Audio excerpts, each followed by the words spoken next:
नमस्कार मित्रांनो, स्वागत आहे तुमचं डेली माहिती या यूट्यूब चॅनलवरती। तर तुम्हाला माहितच असेल की सरकारच्या सर्व योजनांचे पैसे एकाच बँक अकाउंटमध्ये येतात, म्हणजेच एकच बँक खात्यामध्ये या योजनांचे पैसे जमा होणार आहेत।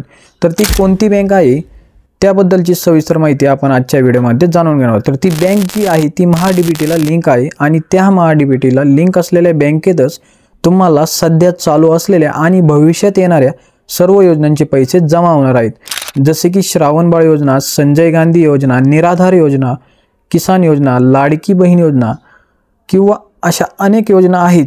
त्यांचे या सर्व योजनांचे पैसे तुमच्या बँक खात्यामध्ये जमा होणार आहेत। तर आता नेमकं ती बँक कोणती आहे आणि कोणत्या खात्यामध्ये या योजनांचे पैसे तुमच्या खात्यामध्ये जमा होणार आहेत, तर हे तुम्ही तुमच्या मोबाईलद्वारे घर बसल्या ऑनलाईन पद्धतीने चेक करू शकता। हे कसं चेक करायचं ते सांगतो। त्याआधी तुम्ही चॅनलवर पहिल्यांदा आला असाल तर आत्ताच सबस्क्राइब करून ठेवा, कारण आपल्या या चॅनलवरती तुम्हाला सरकारच्या नवनवीन योजनांबद्दल आणि महत्त्वपूर्ण माहिती दिली जाते। तर चला मित्रांनो, व्हिडिओला सुरुवात करूया।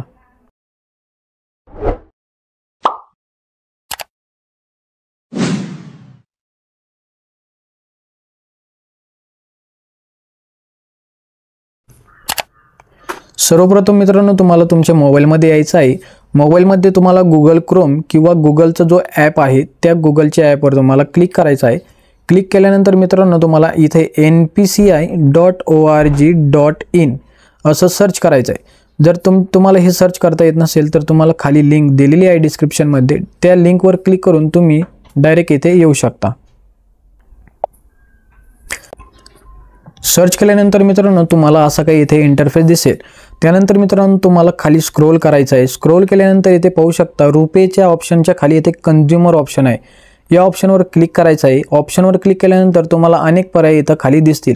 त्यामधलं एकदम सर्वात शेवटचं जे बँक आधार सीडिंग आहे, भारत आधार सीडिंग अनेबलर, या ऑप्शनवर तुम्हाला क्लिक करायचं आहे। त्या ऑप्शनवर क्लिक केल्यानंतर मित्रांनो तुमच्यासमोर असा काही पर्याय म्हणजे असा काही पेज दिसेल। त्यानंतर तुम्हाला इथे वर इथं पाहू शकता NPCIचा जो केशरी रंगात लोगो आहे त्याच्या साईडला इथं लाईन दिसत असतील, त्या लाईनवर तुम्हाला क्लिक करायचं आहे। क्लिक केल्यानंतर मित्रांनो तुम्हाला आणखी काही ऑप्शन इथं शो होतील। त्यानंतर इथं चौथा नंबरचा जो पाहू शकता इथं आधार मॅप स्टेटस, या पर्यायावर तुम्हाला क्लिक करायचं आहे। क्लिक केल्यानंतर मित्रांनो इथे तुम्हाला तुमचे आधार कार्डचा नंबर आणि खाली दिलेला कॅप्चा इथे फिल करायचा आहे।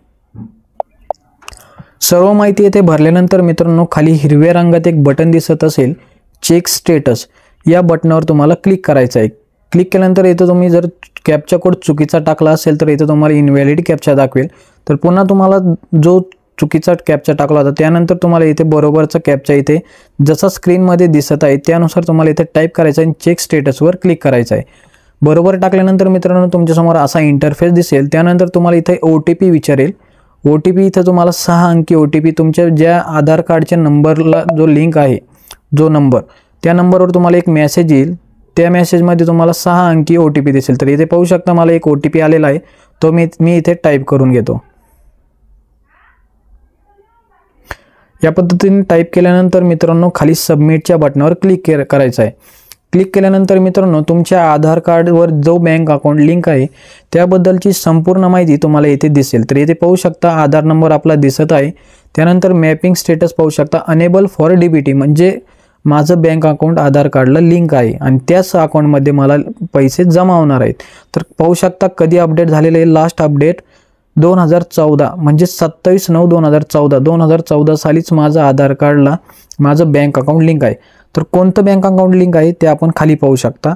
येथे एकदम खाली आले तर इथं पाहू शकता बँक नेम आहे, इथं बँक ऑफ महाराष्ट्र, म्हणजे माझं बँक ऑफ महाराष्ट्राचं खातं आधार कार्डला लिंक आहे आणि येणाऱ्या सर्व योजनांचे पैसे माझ्या याच खात्यामध्ये जमा होणार आहेत। तर येथे माझं बँक ऑफ महाराष्ट्र आहे। तर येथे दुसरं कोणत्याही बँकेचं नाव असेल, जसे तुमची SBIची असेल किंवा पोस्टाची असेल किंवा बडोदा बँक असेल किंवा अनेक कोणतीही पंजाब नॅशनल बँक वगैरे, तर ज्या बँकेचं इथे नाव दिसत आहे त्या बँकेतच तुम्हाला येणाऱ्या सर्व योजनांचे पैसे जमा होणार आहेत, हे लक्षात घ्या। तसेच जर इथं बँक नेम किंवा इथं मॅपिंग स्टेटसमध्ये डिसेबल दाखवत असेल, म्हणजे तुमचं बँक लिंक नाही आहे, तर तुम्हाला बँक लिंक करण्यासाठी काय करायचं आहे, तर मी एक बँक सांगतो, ते तुम्हाला 24 तासाच्या आत तुमची जी बँक आहे ती आधार कार्डशी लिंक होतं। तुम्हाला तुमच्या गावातील पोस्ट ऑफिसमध्ये जायचं आहे आणि त्यांना म्हणायचं आहे की माझं इंडिया पोस्ट पेमेंट बँकेचं अकाउंट उघडून द्या। ते अकाउंट तुमच्या अर्ध्या तासात अकाउंट ओपन होईल। अकाउंट ओपन झाल्यानंतर मित्रांनो येणाऱ्या 24 तासामध्ये तुमचं जे मॅपिंग स्टेटस आहे ते तुम्हाला इथे शो होईल। म्हणजेच इथे माझं जसं बँक ऑफ महाराष्ट्र आहे, इथे तुम्हाला इंडिया पोस्ट पेमेंट बँकेचं नाव दिसेल आणि येणाऱ्या सर्व योजनांचे पैसे त्या बँकेत जमा होतील।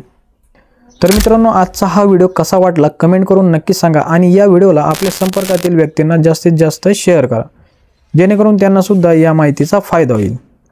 तर मित्रांनो भेटूयात पुन्हा अशाच नवीन आणि महत्त्वपूर्ण माहितीसोबत। तोपर्यंत जय हिंद, जय महाराष्ट्र।